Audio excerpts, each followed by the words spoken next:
We're in the middle of discussing the importance of environmental stewardship with the experts from Dow AgroSciences.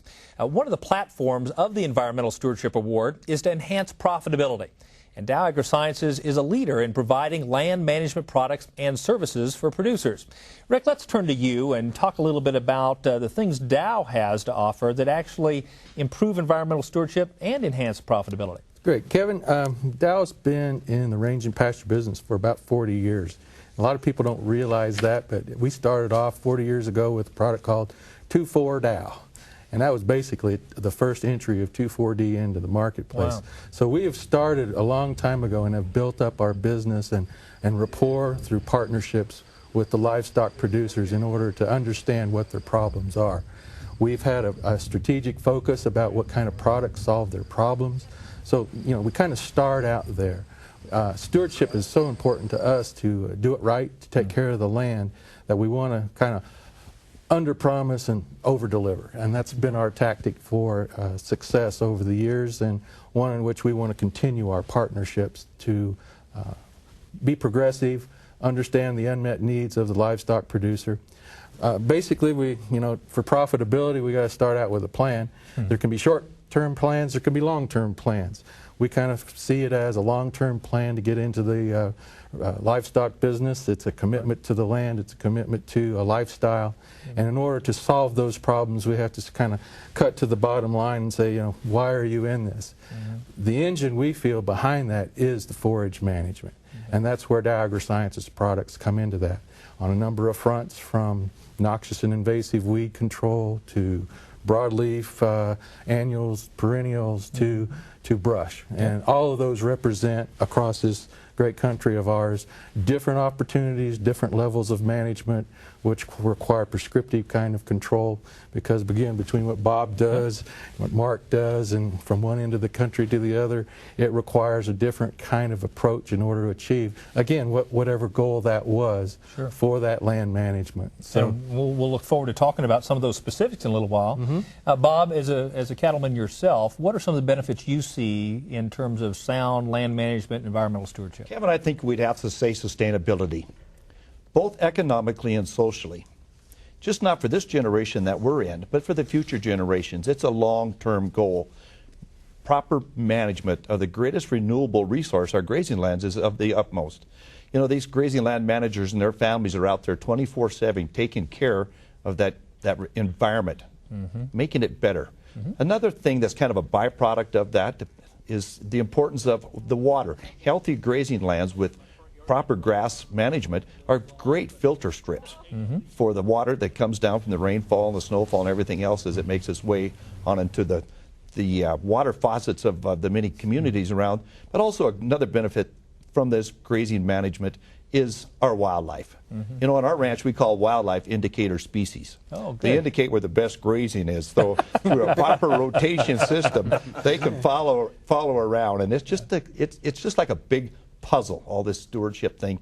When you get done with a good picture, you have a good puzzle. It's all put together. So it's certainly exciting, and I'm glad to be part of it. I'm sure Mark and Dave and Rick, we sure appreciate their input. Well, given this current economic condition that we find all of ourselves facing, we probably should talk about how environmental management impacts the cost management side of any kind of ranching and cattle operation. Mark, you want to take a crack at that?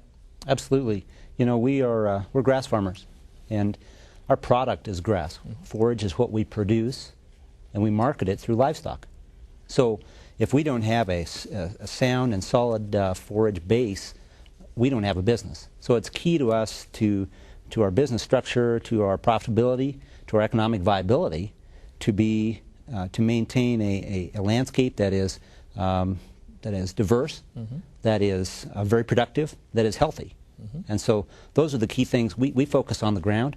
We focus on our treatment of the ground, and that as a resource, using that to benefit us now, and as a forage bank to build those resources for the future. So Rick, if somebody's watching and say, hey, you know what, I do need to do something more than I'm doing right now, how does a cattleman even begin this process? Well, I think it starts with doing some homework first and knowing what your break-evens are. Because if you don't know what your break-evens are, then you don't know what your management goal is to manage towards that. It's kind of like, you need to know what your cost of a cow is, of a female, and what's going to cost you a year on a yearly basis. We need to know what your break-evens on your wean calves are. Sure. And of course, that obviously immediately gives you what a break-even is going to be, bottom line. From that, we move into the land management, as Mark's talked. Grass farmers, everybody that's in the cattle business is a grass farmer, whether you're a stocker, backgrounder, cow-calf guy. Everybody has to have that forage in order to have the kind of rates of gain to be profitable. So you look at it from a standpoint, you got fixed cost, variable cost. That grass is a fixed cost, and it is the engine that drives the operation.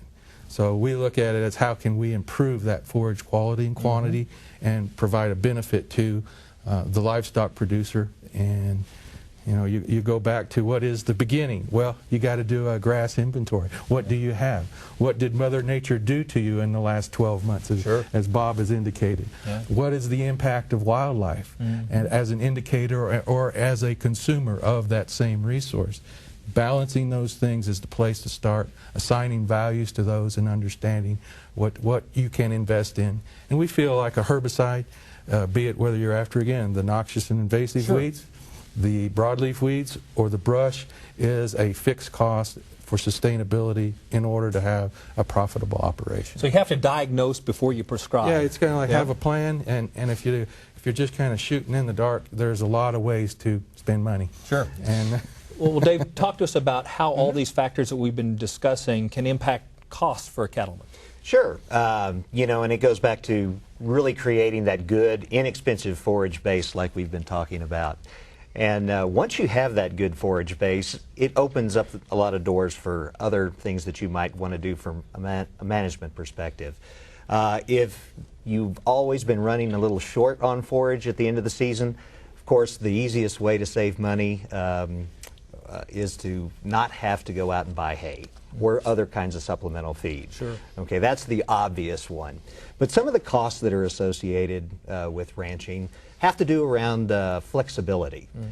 For instance, if you run short of forage in the middle of a drought and you have to ship cattle when you don't want to, that's a cost to you. Okay? So building that good forage bank that might allow you to get through a drought, that is really a benefit to you from a cost perspective as well. So some of the costs you're saying are not just things we write out of the checkbook, they're opportunity costs as well. Opportunity costs are huge, absolutely. Yeah.